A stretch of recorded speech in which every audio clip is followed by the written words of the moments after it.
Hello student, आज हम लोग क्लास 12 की बायोलॉजी का थर्ड चैप्टर ह्यूमन रिप्रोडक्शन के बारे में डिस्कस करेंगे। अब जो रिप्रोडक्शन प्रोसेस होता है वो हमारे डेली लाइफ से जुड़ा भी होता है और इसे रिप्रोडक्शन कहते किसे हैं? Reproduction is an important biological process by which an organism similar to itself, यानी रिप्रोडक्शन एक बायोलॉजिकल प्रोसेस होता है जो कि ऑर्गेनिज्म अपने जैसा ही यंग वंस रिप्रोड्यूस करता है। यानी अगर हम देखें मेल और फीमेल रिप्रोडक्टिव सिस्टम के बारे में ही हमको बात करना है इस चैप्टर में। अब ह्यूमन बींग्स की देखें तो human beings reproduce sexually. Human beings reproduce करता है यंग वंस ओन काइंड का। इस टाइप की प्रोसेस, इस टाइप को वीवीपेरस कहते हैं। यानी वीवीपेरस मतलब होता है बच्चे को जन्म देना। यानी यूटेरस से बच्चे को डिलीवर करना, ये वीवीपेरस होते हैं। Reproductive phase start after puberty. एक एज होता है लगभग गर्ल्स में 11 to 13, बॉयज में 13 to 15 होता है, जिससे प्यूबर्टी एज भी कहते हैं। अब कुछ बेसिक स्टेप हैं इन ह्यूमन रिप्रोडक्शन, इसके बारे में देखेंगे। पहला है गैमेटोजेनेसिस, यानी ह्यूमन रिप्रोडक्टिव सिस्टम में gametogenesis, insemination, fertilisation, implantation, gestation, parturition, ये प्रोसेस आते हैं। अब हम देखते हैं पहला गैमेटोजेनेसिस। अब गैमेटोजेनेसिस मतलब होता है फॉर्मेशन ऑफ गैमेट, गैमेट का बनना। जैसे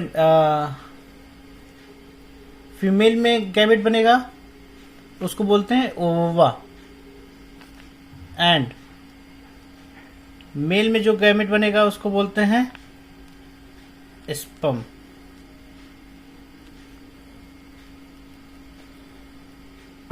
इसी को बोलते हैं फॉर्मेशन ऑफ गैमेट। सेकेंड है insemination, transfer of sperm into female genital tract. जो स्पर्म बना मेल में उसको फीमेल जेनाइटल ट्रैक्ट में ले जाने के प्रोसेस को इंसेमिनेशन कहते हैं।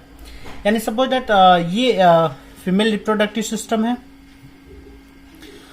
फीमेल रिप्रोडक्टिव सिस्टम में ये हो गया वेजाइना, ये यूटेरस हो गया, ये ओवरी, इसको ओवरी बोलते हैं। ये हो गया फैलोपियन ट्यूब, जिसको ओविडक्ट भी बोलते हैं। तो इस वेजाइना के थ्रू स्पर्म, मेल का स्पर्म यहाँ से जाता है और जाने के बाद इधर से जाने के बाद फैलोपियन ट्यूब में चला जाता है और इधर ओवरी से निकलता है egg.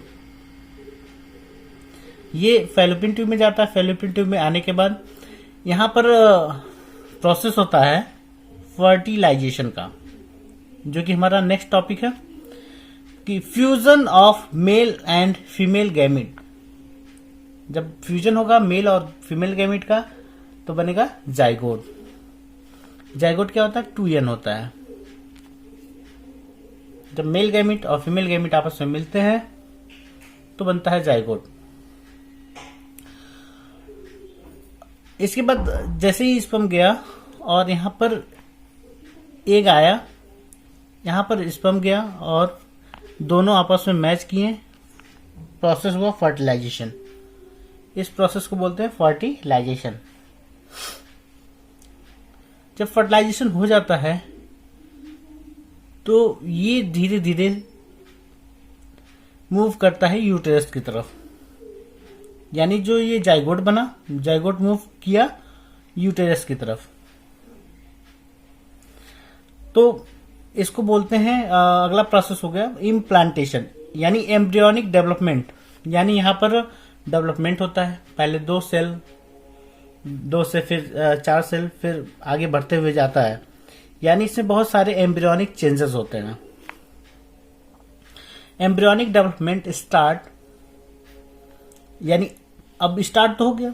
Early embryo attach to uterine wall, जो अर्ली जो बना है हमारा एम्ब्रियो, ये आकर के यहाँ पर अटैच होकर के लगभग इसको 8 वीक लग जाते हैं, और ये आकर के एम्ब्रियो के वॉल पर अटैच हो जाता है।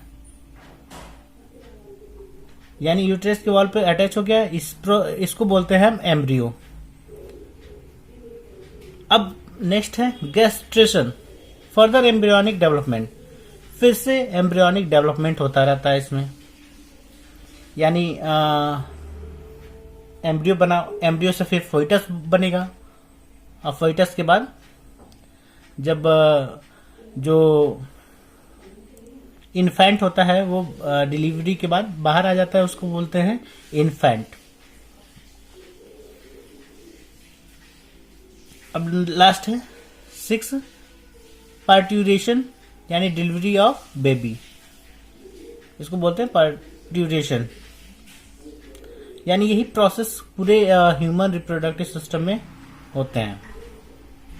हम अब एक को डिस्कस करेंगे। जैसे अब हम डिस्कस करेंगे मेल रिप्रोडक्टिव पार्ट्स को, फिर फीमेल को, फिर आगे हम धीरे धीरे करके इस टॉपिक को आगे बढ़ाएंगे। अब देखेंगे कि यहाँ पर जो 2n बना था, इसमें बहुत सारे एम्ब्रियोनिक डेवलपमेंट हुए। डेवलपमेंट के बाद बना ये एम्ब्रियो। एम्ब्रियो बनने में लगभग 8 वीक लग जाते हैं।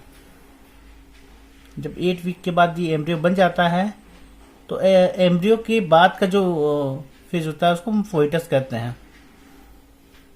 और फोइटस के बाद जब डिलीवरी हो जाता है तो लगभग 4 वीक तक इसे हम इन्फेंट कहते हैं। ये सब टर्म्स हैं जो कि आगे आने वाले हैं। अब हम देखते हैं पहला, मेल रिप्रोडक्टिव सिस्टम।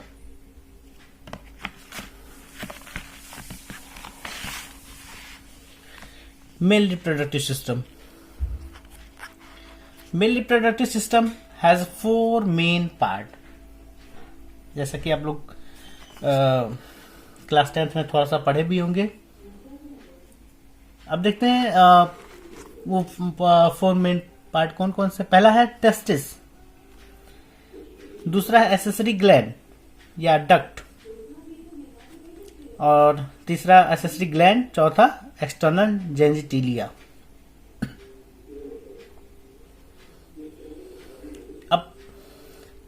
अब इसका फिगर देख लेते हैं, ह्यूमन मेल रिप्रोडक्टिव सिस्टम।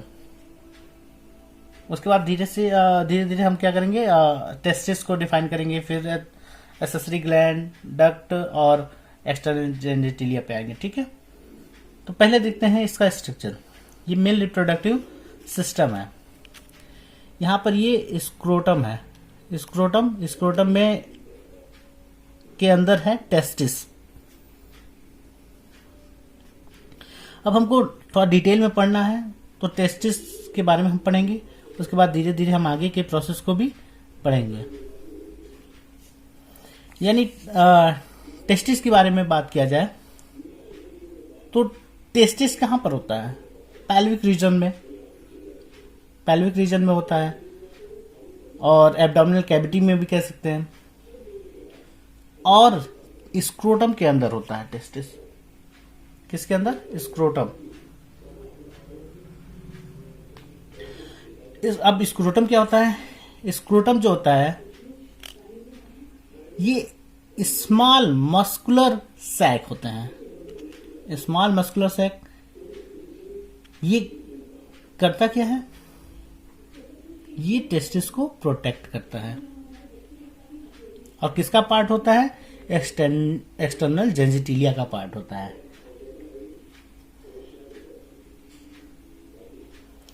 और पेनिस के पीछे स्थित होता है। ये जो टेस्टिस है वो एब्डोमिनल कैविटी में होते हैं और बॉडी से बाहर होते हैं। बाहर के साइड में होते हैं। अब ये बाहर के साइड में क्यों होते हैं बॉडी से? क्योंकि इसका जो टेम्परेचर होता है जिसपे स्पर्म बनता है, उसका जो टेम्परेचर, टेस्टिस का जो होता है टेम्परेचर, वो थोड़ा सा बॉडी टेम्परेचर से क्या होता है 2 से 3 डिग्री सेल्सियस, 2 से 3 डिग्री सेल्सियस तक कम होता है। यानी 2 to 3 degree Celsius lower than the average human body temperature. यानी ह्यूमन के बॉडी के जो टेम्परेचर होता है उससे 2 से 3 डिग्री सेल्सियस कम होता है, जिसपे फॉर्मेशन होता है किसका? स्पर्म का। स्पर्म का फॉर्मेशन होगा कहाँ? टेस्टिस में होगा। अब जब टेम्परेचर कम होगा टेस्टिस का, तो स्पर्मेटोजेनेसिस प्रोसेस होगा, जिसमें ह्यूमन का जो बॉडी टेम्परेचर होता है वो 2 से 3 डिग्री अगर कम है तभी इसमें फॉर्मेशन होगा स्पर्म का।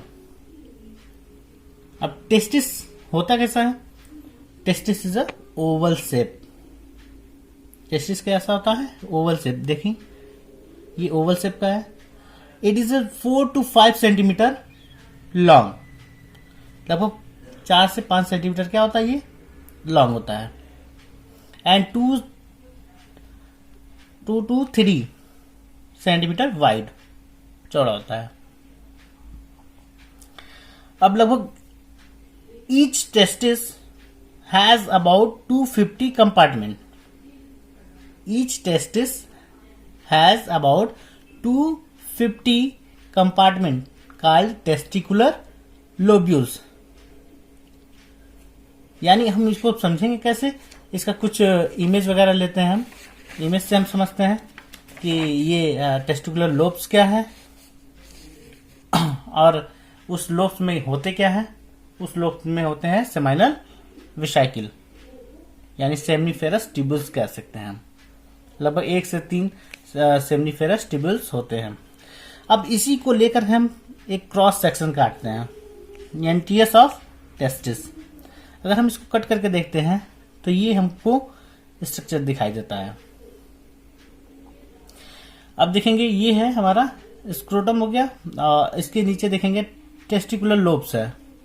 ये 1 लोब हो गया, 2 लोब हो गया, 3 लोब हो गया। लगभग ये 250 लोब्स होते हैं। कितने? 250 लोब्स होते हैं। उसी लोब्स में सेमनीफेरस ट्यूब्यूल्स होते हैं। ये अंदर जो दिख रहा है ये सेमनीफेरस ट्यूब्यूल्स होते हैं। लगभग 1 से 3 होते हैं।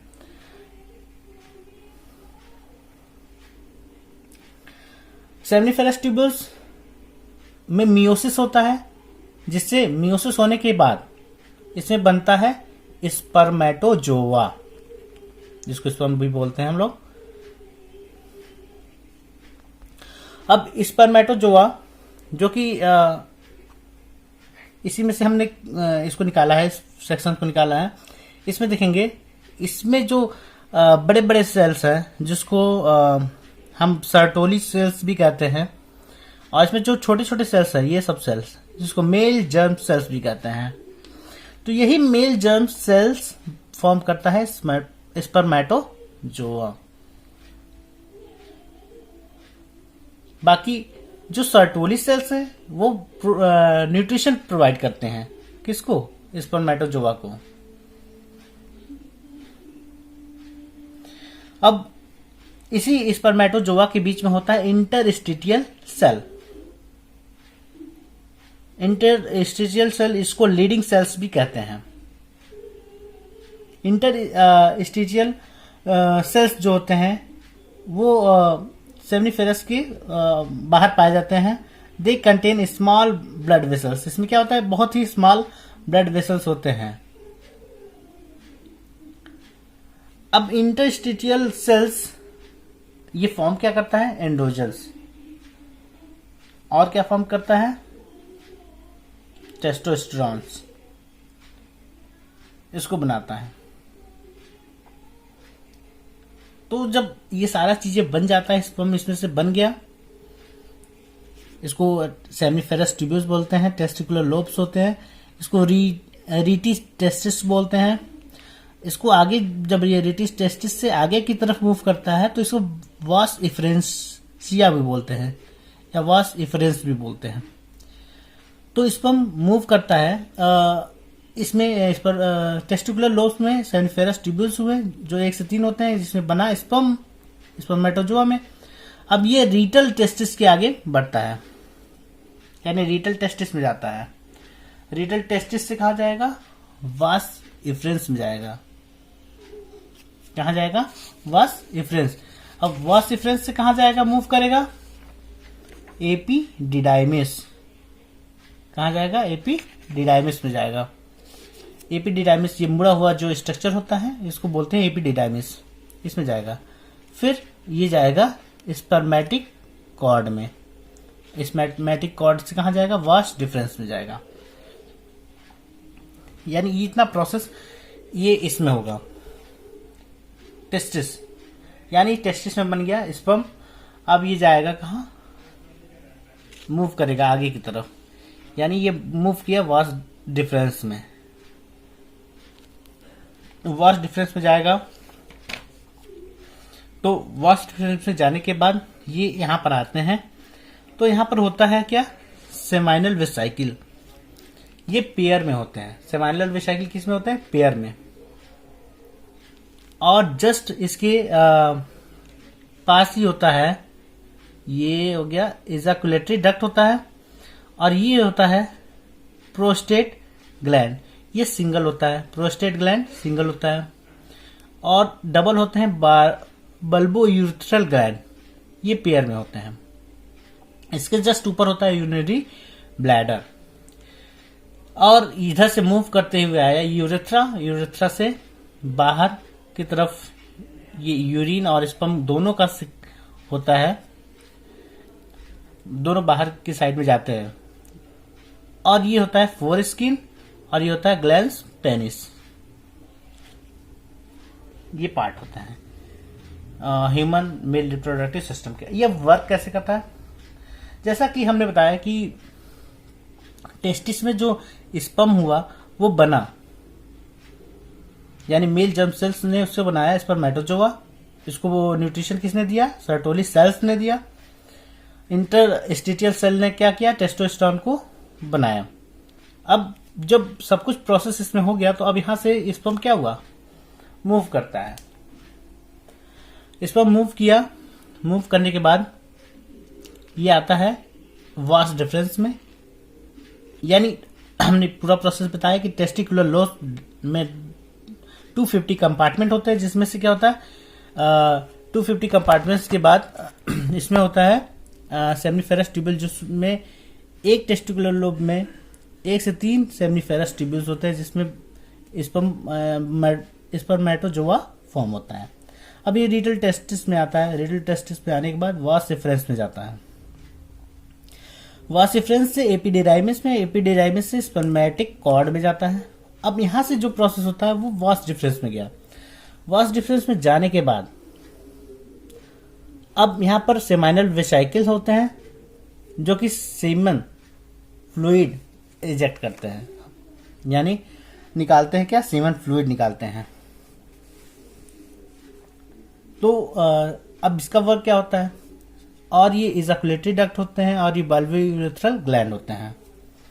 ये क्या वर्क करते हैं, तो ये सब जितने भी ग्लैंड है वो नरिश करते हैं और प्रोटेक्ट करते हैं स्पर्म को। क्या करते हैं, नरिश करते हैं और प्रोटेक्ट करते हैं स्पर्म को। अब सेमाइनल वेसाइकिल की बात करें तो seminal vesicle they contribute approximately 60 to 75% of fluid in semen. यानी ये क्या करता है, कंट्रीब्यूट करता है लगभग 60 to 70% ऑफ फ्लूइड इन सीमेन के फॉर्म में देता है। यानी इसमें सिक्रीशन होता है। सिक्रीशन किसका किसका होगा, इसमें होते हैं प्रोटीन का सिक्रीशन करता है, एंजाइम का करता है, फ्रुक्टोज का करता है, विटामिन सी का करता है, एंड फास्फोफोरिल कोलिन का करता है। यानी इतने चीजें ये सीमन में अवेलेबल होता है। और सबसे ज्यादा मात्रा में जो होता है वो क्या होता है, फ्रुक्टोज होता है। क्या होता है, फ्रुक्टोज, जो कि न्यूट्रिएंट एनर्जी प्रोवाइड करता है स्पर्मेटोजोआ को। यानी स्पर्मेटोजोआ को यहाँ से निकलता है फ्रुक्टोज। फ्रुक्टोज हाईली निकलता है, ज्यादा मात्रा में निकलता है, जो कि स्पर्मेटोजोआ को न्यूट्रिशन प्रोवाइड करता है। अब दूसरा जो है, ये सिंगल पेयर में होते हैं प्रोस्टेट ग्लैंड। अब ये क्या करता है, prostate gland it secrete a slightly alkaline milky fluid. ये सिक्रीट करता है एल्केलाइन, यानी बेसिक नेचर का मिल्की फ्लूइड सिक्रीट करता है। अब मिल्की फ्लूइड सिक्रीट क्यों करता है, क्योंकि ये इसलिए होता है क्योंकि ये मिल्की फ्लूइड एल्कलाइन इसलिए होता है क्योंकि जो स्पर्म होते हैं उसको सरवाइव करने में ये हेल्प करता है, और इसको एंटर कराने में, वेजाइनल एनवायरनमेंट में इसको एंटर कराने में भी हेल्प करता है। यानी वेजाइना के पास कुछ एसिडिक फ्लूइड होते हैं, जिसकी वजह से अगर स्पर्म अगर चला जाता है, सपोज दैट स्पर्म क्या होता है, एसिडिक नेचर का होता है, तो एसिडिक ऑलरेडी मिलता तो वो क्या होते हैं, डेड कर जाते हैं स्पर्म। तो ये बेसिक नेचर का होता है। अब ये न्यूट्रल हो जाता है जाकर के, यानी स्पर्म अंदर की तरफ मूव कर जाता है। Correct, this is a help in the survival of sperm in the acidic vaginal environment. The secretion also improve the motility of sperm, और ये सबसे ज्यादा मोटिलिटी प्रोवाइड करता है, स्पर्म को मोटिलिटी प्रोवाइड करता है। अब जो हमारा लास्ट ग्लैंड है तीसरा, बल्बो यूरेथ्रल ग्लैंड। अब इसका क्या वर्क होता है बल्बो यूरेथ्रल ग्लैंड का, The secretion of this gland lubricate the penis. Penis को lubricate बनाता है and neutralize any residual acidity in the urethra. और ये न्यूट्रलाइज करने का भी वर्क करता है। ये भी क्या होते हैं, पेयर में होते हैं। अब जब तीनों से, यानी यहां से जब स्पर्मेटोजोआ निकला और यहाँ पे गया, तो सीमाइनल वेसिकल से सीमन फ्लूइड निकला, जिसमें क्या क्या होते हैं, ग्लूकोज होता है, प्रोटीन होते हैं, एंजाइम होता है, विटामिन सी होता है, फास्फोरिक कोलिन होते हैं एंड फ्रुक्टोज होते हैं। ये न्यूट्रिएंट्स एनर्जी प्रोवाइड करते हैं सीमन को, और इससे प्रोस्टेट से जो निकला स्पर्म वो क्या प्रोवाइड करता है, एल्केलाइन बनाता है। वो क्या बनाता है, प्रोस्टेट एल्कलाइन, और मोटिलिटी प्रोवाइड करता है स्पर्म को, ताकि वो मूवमेंट कर सके। अब यहां पर होता है bulbo urethral gland. Bulbo urethral gland prayer में होते हैं। ये लुब्रिकेट प्रोवाइड करते हैं, देते हैं, सिक्रीशन करते हैं लुब्रिकेट का, जो कि पेनिस को लुब्रिकेट बनाता है and neutralize any residual acidity in the urethra. जब ये सारे तीनों इसमें फ्लूइड में स्पर्मेटोजोआ में आ गए, अब ये क्या करता है, ये मूव करता है, मूव करके फिर आता है क्या, यूरेथ्रा में, यूरेथ्रा के थ्रू बाहर निकलता है। यानी ये पूरा प्रोसेस मैंने बता दिया। आज के लिए बस इतना ही। अब नेक्स्ट वीडियो में फीमेल रिप्रोडक्टिव सिस्टम के बारे में हम डिस्कस करेंगे। आज के लिए बस इतना ही।